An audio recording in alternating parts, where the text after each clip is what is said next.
Hey guys, you're in a nutshell with me, Ina. Ito, alam ko naman hindi na natin kinagugulat. Marami po tayong mga kababayang international students na kasalukuyan pong out of status na. Okay, out of status na sila, yet many of them are still here in Canada. Syempre, hindi naman sila agad-agad, no, makakaalis ng bansa. One of the reasons, you know what, that's keeping them here, yung iba, alam mo guys, yung pamasahe nila pa uwi, no? Tinatrabaho pa nila, yung pambili ng kanilang airfares, mga ganyang issue. Anyway, ang ating pong bisita, nagbabalik by the way sa ating channel. It's been a while. Ang dami niya pong mga natutulungan ngayon, nakakausap na mga ganyan po ang sitwasyon. So she will tell us more about what our kababayans are going through and what assistance na libre, okay, ang pwede niyong ma-avail sakaling ganyan din ang inyong sitwasyon. Okay, welcome back! Isa pong settlement counselor. Tama, di ba, Maripi? Maripi Malana. Ayan, she is based in Toronto. It's been a while, Maripi. It's nice to see you again. Hi, Ina. Yes, it's been a while. The last time I remember we had this session or discussion was about few months or 1 year na ba? Ganun na katagal. Hindi pa naman siguro 1 year. Grabe. 1 year, no.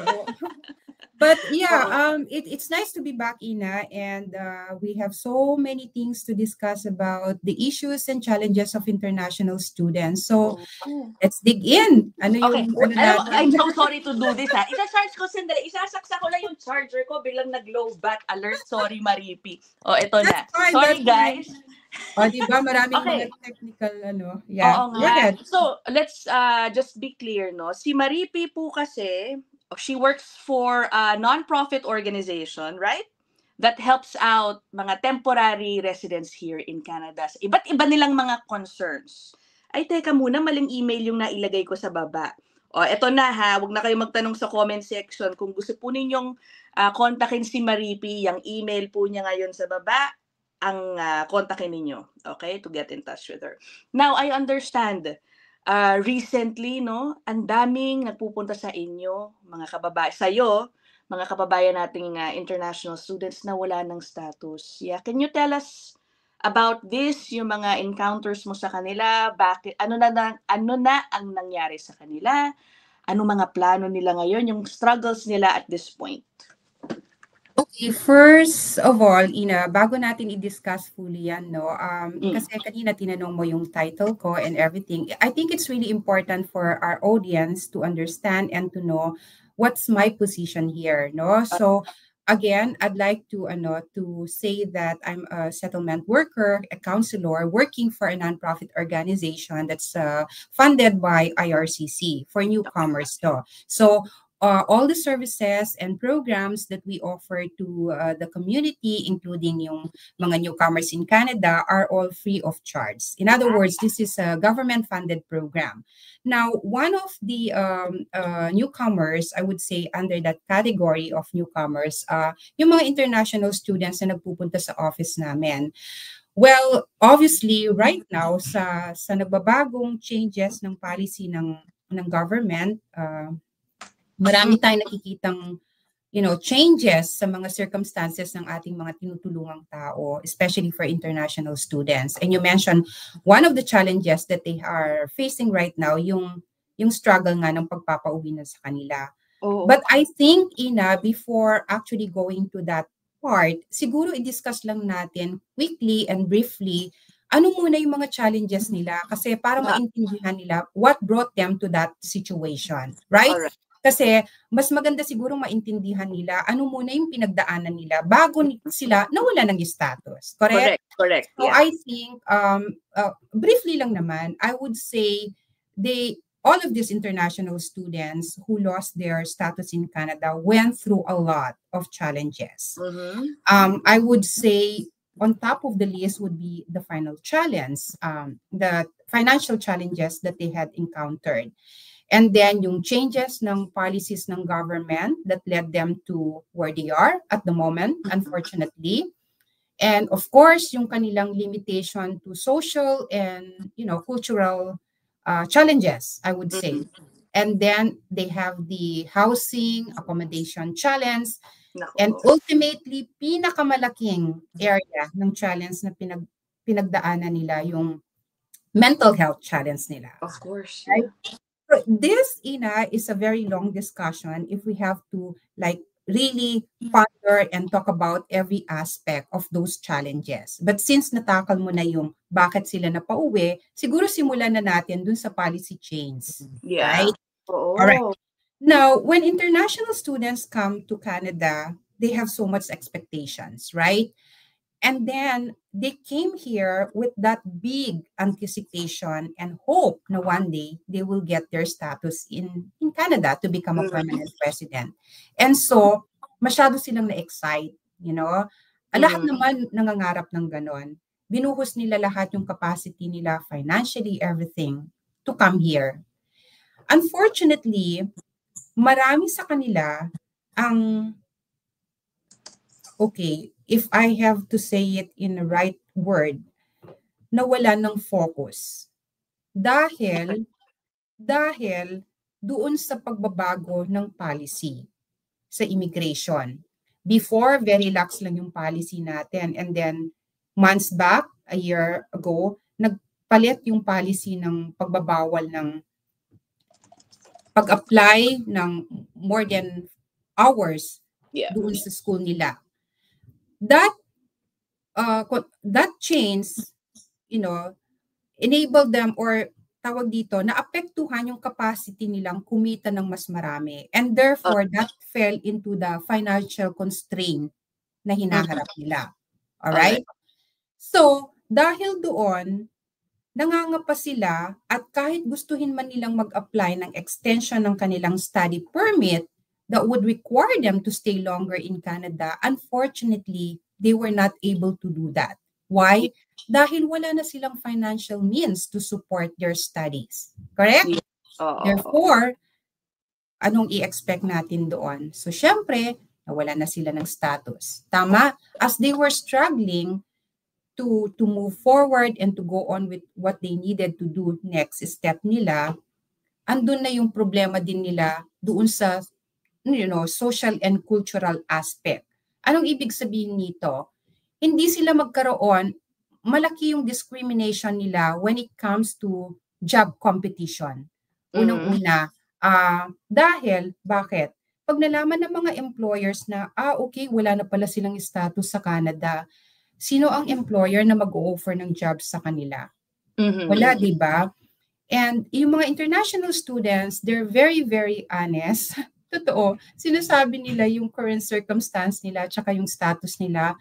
And unfortunately, dahil doon, of course, yung mga employers nila, current employers nila, or yung mga prospective employers nila, obviously, hindi na sila mabigyan ng job offer. Yeah. So, nangangapa na sila. Right? Yes. Okay. Oo. Parang just back in, Ina, yeah, kung meron kang thoughts about it. Yeah. Oo, parang what you're saying is naging domino effect na, no, yung mga kasi iba-ibang layers ng government policy, no, yung nagbago. So restrictions sa ability nila to work, and then yung kung sino pwede mag-apply ng certain type of permit. Ibig mo sabihin, yan nag-domino effect. And what you're trying to say is hindi naman sa sila ay nagpabaya, no, kaya sila nawalan ng status. It's more of the circumstances that they suddenly found themselves in made it difficult for them na asikasuhin yung mga kailangan nila. Kumbaga, sabay-sabay siguro yung mga iniisip nila, nahirapan sila to cope and maintain legal status. Is that what you're saying? Oo. Exactly, Ina. You captured it very well. Oo, kasi guys, no, tama si Maripi, there is a certain, parang, ano pa tawag dito? Kawawa naman sila dahil hinuhusgahan sila na as if pinagpipilitan nila sarili nila dito when, nobody wants to be in that situation. So, kumbaga, we're calling for more sensitivity towards them and what they are going through. Diba? Compassion. Exactly. Compassion. Actually, Ina, alam mo, yung everyday encounter ko sa kanila, hirap na hirap sila sa labor market, yung competition ng labor market kasi even if they have the wealth of experience, ang ganda ng kanilang mga educational background, tapos yung experience nila, If the employers come to know na unfortunately nawalan sila ng status, or on that side na, no, papunta na mawawala na sila ng status, yun nga unfortunately wala nang employers na willing na mag-offer ng Yes. job sa kanila just because of that, immigration restriction. Oo. And it's just so sad, really. But of course, Maripi, wala tayong magagawa dun technically. Exactly. Oo, That's kasi wala na talaga silang authority to work. So when they go to you, ano yung concerns nila? Like, they feel like they're stuck here, hindi sila makauwi, wala silang budget, mga ganun. Marami na. So, of course, pag nawala na sila ng status, definitely they cannot work anymore. Number one doon, they will lose their job, 100%, right? Kasi wala na nga silang status. So, pag na-lose nila yung job nila, anong magiging implication nito? Obviously, they will be struggling to pay their rent, their bills, di ba? So, they will have a challenge now with their housing and accommodation concerns, right? Kadalasan sa kanila, nakikita ko, nakikitira na lang sila. Ina, surprisingly, you know what? Nagulat din ako, hindi naman natin dinidisclose yung identity ng karamihan. Nakakaawa kung titignan na there are 3 or 4 families living in one house. Kasi they don't have the means to pay for the rent. So sila na lang ang nagtutulungan, nag-aambagan na magbayad ng kanilang rent. And then for the food and, yung daily needs nila. I don't want to say the word nakakaawa kasi it could mean, mas, nagpapababa sa ano nila. But what I'm trying to say here is, if you really see their actual situation, it's just so unfortunate that they're going through this kind of situation. So, when they come to the office, back dun sa tanong mo, ano yung ginagawa namin? First of all, ina-identify namin kung ano yung areas na pwede pa namin silang matulungan. So, for example, I had a family who came here and they mentioned that wala na nga talaga silang pag-asa na maka-apply ng work dahil nawala na sila ng status. So, if there's a possibility na makapag-apply pa sila ng restoration, kung let's say very fresh pa lang yung refusal sa kanila, no, sa application nila, for example, ng PG or study permit or work permit, kung ano man yung situation na yon, and there's still a possibility for them to apply for a restoration, tinutulungan namin sila to do that. Para lang, for the time being, their stay in Canada will be expanded or can be extended, right?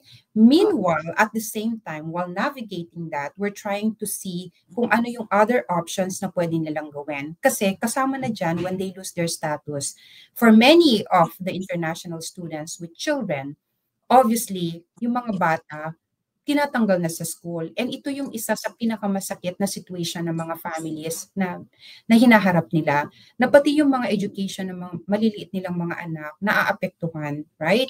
So I told you about one family na pumunta dito sa office, pati yung mga anak nila pinatanggal na sa school. One of the things now that we do as a way of helping them is to advocate for their rights. Kasi the children.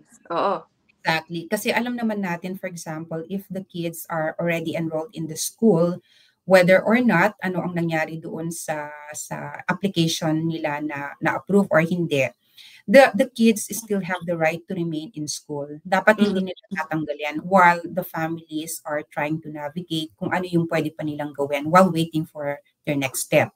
And it's just so sad and unfortunate na marami na kaming naririnig na yung mga bata tinatanggal na school nung nalaman ng board, ng district school board na nawalan na ng status yung family. Nakakaawang tignan na yung mga bata, nasasama sila sa situation ng parents nila na hindi nila alam yung, the fear of the unknown, kung saan sila at that moment. So, that's where we come in. We're trying to advocate for the rights of the children to remain in school. We're trying to be the voice for these families to see what other options they can get from the government while waiting kung ano pa yung pwedeng ibigay ng government sa kanila. And then we're trying to refer them also to services like, for example, food banks, ganun, kasi malaking tulong na rin sa kanila yon, na instead of taking the money from their own pocket para pambili ng grocery and their daily needs, malaking bagay kung ma-refer na namin sila sa mga food banks na nakakatulong mag-provide sa kanila ng at least 1 week supply ng grocery, right? Or, advocating for them sa mga community din na nagpo-provide ng other support. Not in the area of financial, because especially for non-profit organizations, wala naman talaga nagbibigay ng financial support. But in some areas that we can help them. For example, katulad ngayon, magwi-winter na, malaking gastos sa parents yung pambili ng winter stuff ng mga anak nila, or sa kanila na lang, kasi they go out every day, they need their winter gears and all that.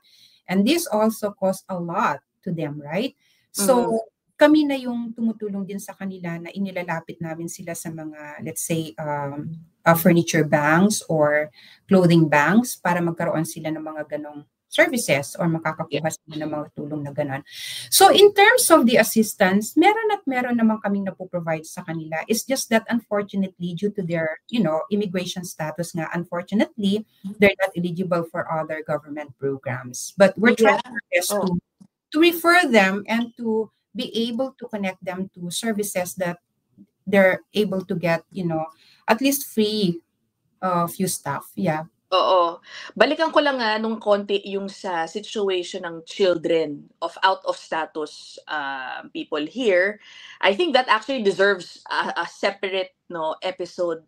Kasi meron talagang debate tungkol dyan. Tulad ng sinasabi ni Maripi, sila ina-advocate nila na dapat pwede. Because sa totoo lang, some lawyers would even say na hindi, talagang dapat magpatuloy pa rin daw yung bata mag-aral kahit na out of status na yung parents. So there's like a unclear sa totoo lang rules about it, that even school boards themselves, alam nila na regardless of status nung isang bata dito sa Canada, everybody, all children, basta sa basic education, they all have the right to study, to an education. But anyway, again, that's for a whole different topic.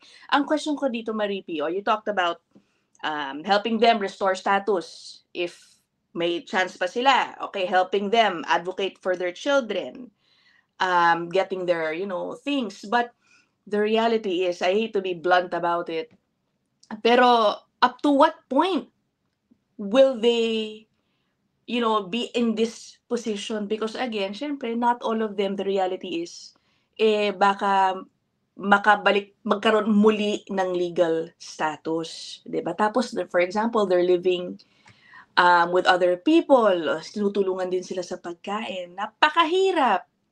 What are their plans? If meron na share sa inyo, nung mga, let's say, families who are really thinking na mukhang wala na silang pag-asang magkaroon muli ng status. So, wala silang budget. So, what are their plans? Unang-una, marami sa kanila ang nagde-decide na umuwi na ng Pilipinas. That's the reality. Sana may pambili ng airfare, no? Kasi alam ko yung iba ni airfare, ang hirap, malalo na kung pamilya. Exactly. So yun na nga yung sinasabi nila na uuwi na lang kami ng Pilipinas kasi wala naman talaga kaming mararating dito. And then para kaming nakikipaglaban sa wala.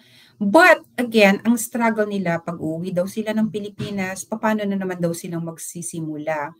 So it's really a battle for them. Ang hirap din yung position nila kasi they're trying to see kung uuwi ba sila, pero anong buhay ang madadatnan nila kung saan man sila patutungo uli, magsisimula ulit sila. Whereas, nandito na sila sa Canada, tapos, ang problemahin na lang nila kung saan sila kukuha ng pag-sustain dun sa everyday needs nila. Although illegally na ngayon, although illegal na yung approach nila kung tutuusin, I hate to say the word illegal kasi nga due to lack of status, right? But when it comes to their plans, talagang mahirap kahit Oo, kahit sila hindi nila sa akin masabi or of sa amin course. kung ano talaga yung short term or yung long term plans nila. Parang ano, parang they're just surviving day by I day, know. if that makes sense, 'no? Parang gano'n yung nakikita ko sa kanila. So, kami naman dito sa settlement service, we just try to encourage them and just siguro just give them the compassion na kailangan nila, yung kindness, gano'n. Kasi, really wala naman kami talagang puwedeng maibigay na assistance when it comes to the area of the legal side na, kasi that's the government thing, you know? Oh, Um, but at the same time, when it comes to, the community support, importante din na meron silang napupuntahan katulad nitong center namin. I guess just to boost their mental health na lang siguro, if that makes mhm. sense. Of Kasi course. pagka ang tao nandun na sa situation na gano'n, damay-damay na yun, 'di ba? Yung mental health nila hindi na okay, yung iba diyan nakakaranas na ng matinding depression, anxiety, lahat-lahat na. And I so know. they cannot think logically na. Oo. So when they come to the center at nakikita nila na ang daming mga newcomers dito, natutuwa sila, may mga refugees silang nami-meet na wala ring mga status, magkakaiba lang ng dimension and yung circumstances ng kanilang situation, but they share a common thing na Yeah, they're all struggling to get that piece of thing in Canada. correct. And when they come here and they see that community, they feel more alive, Parang, okay, di pala kami nag-iisa dito. Meron palang community na mapupuntahan namin, na nakaka-relate kami, meron kaming common ground. And Yeah, then there's people here who understand us. They support us, psychologically, mentally, emotionally. Importante yon that they are taken out from isolation, Ina. yeah. So, Oo. if I would make sense here, ano yung service na pino-provide namin, kahit man lang dun sa area na yon, that they see our center as a safe space for them, then I think that's a big thing for them now. No, I agree, I agree. Guys, imagine ninyo yung pinagdadaanan nila, nakikitira ka na, bitbit mo pa yung buong pamilya mo. Halimbawa, paubos na ang pera ninyo, wala kang status, parang gumuguho na yung buong mundo around you, 'di ba? Parang gano'n yung pakiramdam. So, yeah, let's have a little bit more compassion for them, ano. But what I'm, hearing from you, Maripi, is that it seems siguro some of them are considering staying on as undocumented. Kasi sabi mo nga 'no, iniisip din nila ano pa daw ang uuwian nila sa Pilipinas. Napakahirap din naman nun. What do you say 'pag gano'n ang medyo direksyon na nasa isip nila? To be honest, Ina, with you, no, to be honest with you, I'm not in a position or I'm Correct. not in a liberty to tell them what they need to do because Yeah. that's a personal thing, right? It's especially when it comes to their own life because this is Uh-huh. their lives, right? Yeah. So in this area, we don't have a say. Yeah. We only tell them that these are your options. This is going to be the consequence when you decide this option. Yung mga ganun lang ba? We try Okay. to make them a roadmap. But in the end, what matters is yung kung ano yung mafe-feel nila and what they want to do, di ba? Kasi it's their life. We're just here, we always tell them we're just here to support you. Mhm. But when it comes to your final decision as whether or not to remain in Canada, it's all yours, di Yeah. ba? We're not in that position to tell them exactly what they need to do kasi I think they know what to do. Yeah. Tama? Alam nila kung ano yung gusto nila, alam nila kung ano yung magiging result ng kanilang mga decisions. If they remain in Canada or leave Canada, they know. Yeah. Kaya lang, I think it's also important for them to know na meron silang maririnigan na mga tao na magsasabi na, alam nyo, pag itong pinili mo, ito yung magiging ano. Ganun ang, Yeah. it's a human thing, Yeah. right? Na Oo. we have our own decision-making thing. But we still wanted to make sure na may naririnigan tayong magsasabi sa atin to remind us that, okay, you're doing the right thing or if you're not doing the not so good thing, ito yung magiging Correct. effect nun sa'yo. But overall, Ina, it makes us feel good din dito sa center na kahit papano, even if they know that we may not be their savior, so to speak, they still come here. Again, I meant, nasabi ko to, no? As a parang a safe space for them. Yeah. Parang nakikita nila itong center na parang, oh, let's come here. Marami tayong nami-meet ng mga tao. Natutuwa sila even for that short period of time na nawawala muna lang sila temporarily dun sa mga iniisip nila. Definitely. And this becomes their family. Correct. Oo. Okay, those who might be curious, Maripi, si Maripi ay based in Toronto. O baka may gusto magpunta dyan, Maripi. Where in Toronto are you located? Or Scarborough at 3227 Eglinton Avenue East. Okay. Well, actually, we have a lot of offices in the GTA. I think I mentioned this before too, no, Ina. We have 3 offices in Mississauga, 2 in Brampton, and 6 or 7 locations in the GTA. I'm here at the Scarborough area, and our main office is at the Scarborough. How do you call this? And the immigration office in the Scarborough, close there to the Scarborough Town Center.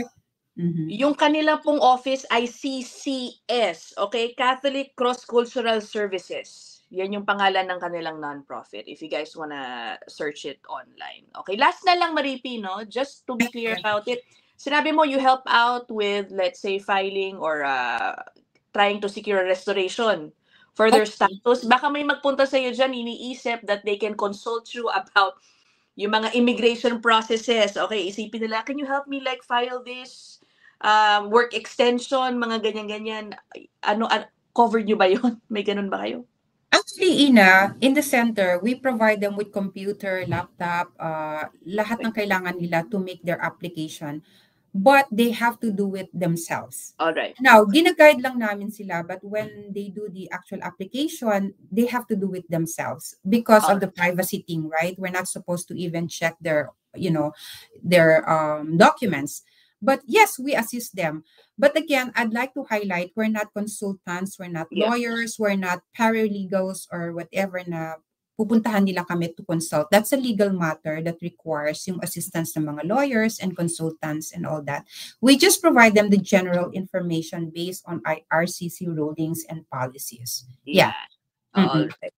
Well, yun lang naman, Maripi. Thank you for sharing.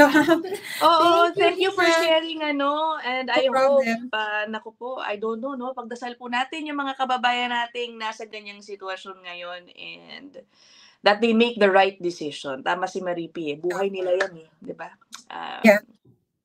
Okay, yun lang. Thank you so much, Maripi. Maripi's email is down there, ha, if you want to contact her. She is, again, in Scarborough, Toronto. Pero yung kanilang non-profit organization, libre po ang serbisyo dyan. They have different branches throughout the GTA, I think. No. Okay, so that is it for this episode, Maripi. Thank you again. I'll see you guys in the next one. Bye! Bye!